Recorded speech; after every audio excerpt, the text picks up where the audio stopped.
अगर आपके पास कभी भी पावर आए, उसका यूज़ अच्छे कामों में करना चाहिए।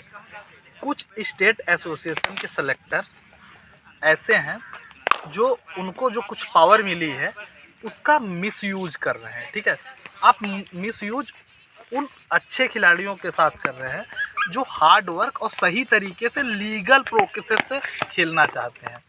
तो एक जो कुछ लड़के हमारे साथ विदर्भ के जुड़े हुए हैं, जो जिन्हें दुर्भाग्य से जिनका परफॉर्मेंस मैचेस में अच्छा था, लेकिन उनके आधार कार्ड अपडेट हिस्ट्री के लिए उनको खेलने से मना कर दिया गया, टीम से निकाल दिया गया। क्योंकि देखिए, एक चीज़ हमको भी पता है, आपको भी पता है कि स्टेट एसोसिएशन बीसीसीआई के रूल्स के अकॉर्डिंग काम करती हैं। ठीक है, तो बीसीसीआई ने एक नई गाइडलाइंस एड्रेस से रिलेटेड आधार हिस्ट्री की करवा दी। तो अब खिलाड़ियों का पीडीएफ मांगा जा रहा है, तो उसमें डेट ऑफ बर्थ चेंज भी दिखा रहा है कि खिलाड़ी ने डेट ऑफ बर्थ चेंज कराया है। उसके लिए विदर्भा क्रिकेट एसोसिएशन ने 4 या 5 अच्छा खिलाड़ी ऐसे जो विदर्भा के नहीं है, वो लीगल तरीके से, जो बीसीसीआई की गाइडलाइंस कहती है कि आप किसी भी स्टेट में 3 साल रहते हो, वहाँ प्रैक्टिस करते हो, वहाँ जॉब करते हो, वहाँ एजुकेशन लेते हो, या 3 साल रहते हो तो एज अ लोकल क्वालिफाई कर सकते हो वहाँ से एज ग्रुप के खेलने के लिए। तो ऐसे लड़के जो अपना घर छोड़कर बाहर प्रैक्टिस कर रहे हैं, क्योंकि वो बाहरी हैं। ठीक है, आप विदर्भा को आप लीजिए, अगर आपके विदर्भा में अच्छे टैलेंट्स हैं, उन खिलाड़ियों से अगर उनका परफॉर्मेंस अच्छा है तो आप निकालिए। लेकिन उसी के रूल के जो एक बीसीसीआई ने लिया है कि एड्रेस के लिए, तो उसी के लिए आपने खिलाड़ियों को बाहर देना है कि आपने एज कम कराया है। तो अगर आप बाहर कर रहे हो तो आपको बैन भी करना चाहिए। अगर इस लिए आप उनको बाहर कर रहे हो कि उनकी एज में डिफरेंस है, आज कुछ दूसरी एज है और 2 साल पहले कुछ 3 साल 4 साल पहले कुछ दूसरी एज थी आधार कार्ड में, क्योंकि कोई मिस्टेक हो गया होगा। बहुत से लोगों के आधार में ऐसी प्रॉब्लम है कि नाम में मिस्टेक है, एड्रेस में मिस्टेक है और बाकी चीज़ें मिस्टेक है। यूडीआई अगर उसको चेंज कर रहा है तो उसी के हिसाब से आपको चलना पड़ेगा ना। आप उनसे क्लैरिफिकेशन मांगिए। अगर आपको लग रहा है जैसे राजस्थान क्रिकेट एसोसिएशन आधार कार्ड हिस्ट्री में एज भी चेक कर रहा है, लेकिन वो आपको क्लैरिफाई करने का मौका दे रहा है ना। जो खिलाड़ी, देखिए ये मैटर झारखंड से उठा है, क्योंकि झारखंड में ऐसे बहुत से खिलाड़ी हैं जो लोकल बनकर खेल रहे हैं, वो भी गलत है। लेकिन जो खिलाड़ी इंडिया के किसी भी स्टेट का हो, अगर वो 3 साल दे रहा है, 4 साल दे रहा है आपकी स्टेट में और वो मेहनत कर रहा है, तब वो इंडियन है ना। आखिर स्टेट एसोसिएशन के सेलेक्टर करना क्या चाहते हैं, वो दिखाना या शो करना क्या चाहते हैं? आप भी क्रिकेट खेले हो, आप क्रिकेट खेले हो, आपने बहुत कुछ अचीव नहीं किया, थोड़ा बहुत अचीव किया, आज आपके पास पावर है कि आप इस किसी स्टेट एसोसिएशन के सेलेक्टर बन के बैठे हो।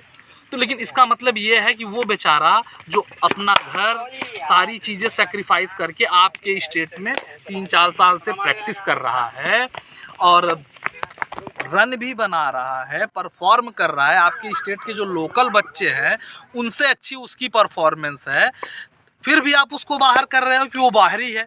देखिए एक चीज़ हम आपको बता दें कि सिर्फ इसलिए उनको बाहर किया जा रहा है, बाहरी है, आप कीजिए बाहरी बच्चों को बाहर, लेकिन जो गलत तरीके से आए हैं, जो डॉक्यूमेंट फर्जी बनवाए हैं, जो प्रोसेस फॉलो नहीं किए हैं, मैं भी आपका सपोर्ट करूंगा, सभी आपका सपोर्ट करेंगे। लेकिन जब बाहरी बच्चे पूरा प्रॉपर तरीके से खेल रहे हैं, जो बीसीसीआई की गाइडलाइंस है उसके अकॉर्डिंग, तो उसके लिए आप क्यों रोक रहे हो? उसके लिए आप क्यों रोक रहे हो? कोई भी स्टेट हो, विदर्भा की मैं नहीं बात कर रहा हूँ, और भी स्टेट्स हैं। अगर झारखंड भी कर रहा है तो गलत कर रहा है। अगर आपकी स्टेट में 3-4 साल से लड़के हैं तो उसको खेलने दीजिए अकॉर्डिंग टू बीसीसीआई की गाइडलाइंस ना। बीसीसीआई की गाइडलाइंस यही है ना कि 2 साल कोई किसी स्टेट में रहेगा तो वो एलिजिबल क्वालिफाई कर पाएगा। अगर 1 सितंबर 2022 से पहले आपके आधार में एड्रेस चेंज हुआ है तो आप खेल सकते हो, और डॉक्यूमेंट्स भी आपको एजुकेशन का या कुछ ना कुछ रेसिडेंस का शो करना पड़ेगा कि आप स्टेट में 2-3 साल से रह रहे हो। बीसीसीआई की गाइडलाइंस तो है ही ना। और स्टेट एसोसिएशन किस गाइडलाइंस पे चलेंगे? बीसीसीआई की गाइडलाइंस पे चलेंगे। मैं 10 खिलाड़ियों को नाम बता दे रहा हूँ जो प्रेजेंट में दूसरे स्टेट्स हैं लेकिन खेलते दूसरे स्टेट में। सूर्य कुमार यादव किस स्टेट का है? गाजीपुर में बाय बर्थ गाजीपुर का है ना, लेकिन क्योंकि उसकी फैमिली सेटल थी कहाँ, मुंबई में, इसीलिए मुंबई के लिए क्वालिफाई किया, जो सही तरीका है। करण शर्मा हमारे यूपी का कैप्टन कहाँ से है, दिल्ली से है, लेकिन जो प्रोसेस होता है उस प्रोसेस से वो यूपी से खेल रहा है।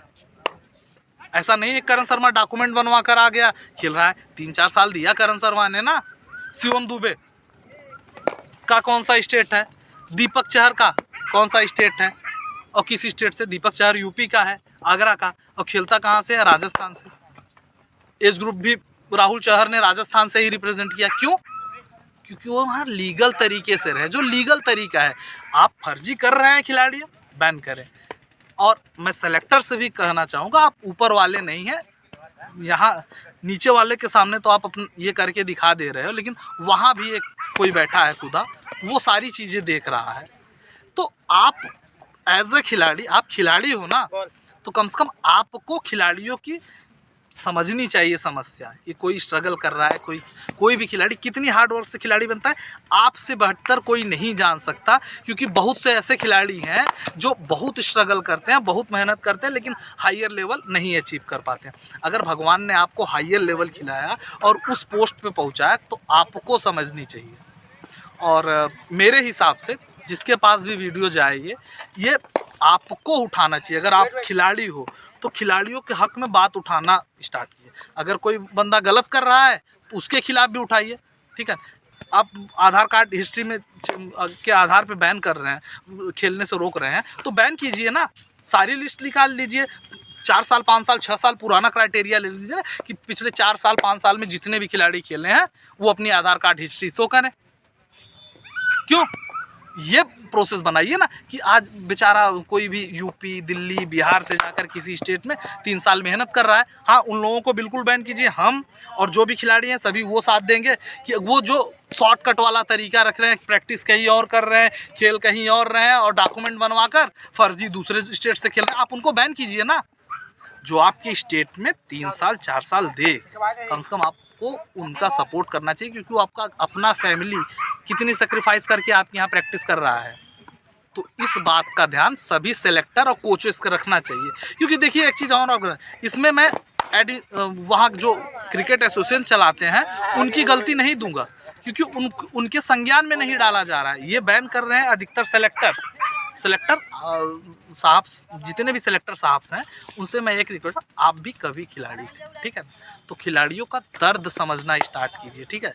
अगर आप रियल में खिलाड़ी हो तो खिलाड़ियों का दर्द समझना स्टार्ट कीजिए, ठीक है। क्योंकि नीचे से अलावा ऊपर वाले भी हैं, उनसे डरना चाहिए, सबको डरना चाहिए, वहाँ सबका हिसाब होगा। क्या है, आपकी वजह से 2 4 10 अच्छे टैलेंटेड खिलाड़ी क्रिकेट छोड़ देंगे, आपको तो कोई फ़र्क नहीं पड़ेगा, लेकिन उस खिलाड़ी की पूरी लाइफ बर्बाद हो जाएगी। तो इस बात का आप ध्यान दें कि बीसीसीआई के रूल्स के हिसाब से चलें। बीसीसीआई का रूल्स आधार कार्ड अपडेट हिस्ट्री में आपकी जन्म तिथि चेंज है, उसके लिए आपको खेलने से नहीं रोकता। राजस्थान में है, लेकिन राजस्थान क्रिकेट एसोसिएशन भी आपको मौका देता है कि आप अपने डॉक्यूमेंट्स पेश करो, वैसे खेलने से नहीं रोकता। तो जितने भी खिलाड़ी हैं, हमको आपको आवाज़ उठानी चाहिए, ठीक है। और खिलाड़ी आवाज़ इसलिए नहीं उठा रहे हैं क्योंकि वो डर रहे हैं ना, वो किन से लड़ेंगे, सिस्टम से लड़ सकता है कोई, नहीं लड़ सकता, खिलाड़ी डर रहे हैं। लेकिन हम में से, आप में से भी किसी को आगे उठना चाहिए और खिलाड़ियों की लड़ाई लड़नी चाहिए। और अगर खिलाड़ियों की लड़ाई आप लड़ेंगे तो सबसे पहले आपके साथ मैं आऊँगा, ठीक है। तो जहाँ भी ये वीडियो पहुँचे, ज़्यादा से ज़्यादा खिलाड़ियों के बीच में शेयर किए, खिलाड़ियों की आवाज़ उठाइए। किसी भी खिलाड़ी के साथ जो हार्ड वर्क कर रहा है, जो सही तरीके से हार्ड वर्क कर रहा है, प्रोसेस का सही यूज कर रहा है, उसके साथ गलत नहीं होना चाहिए। एक बार फिर से रिक्वेस्ट है मेरी यही कि खिलाड़ियों की आवाज़ उठाना स्टार्ट कीजिए।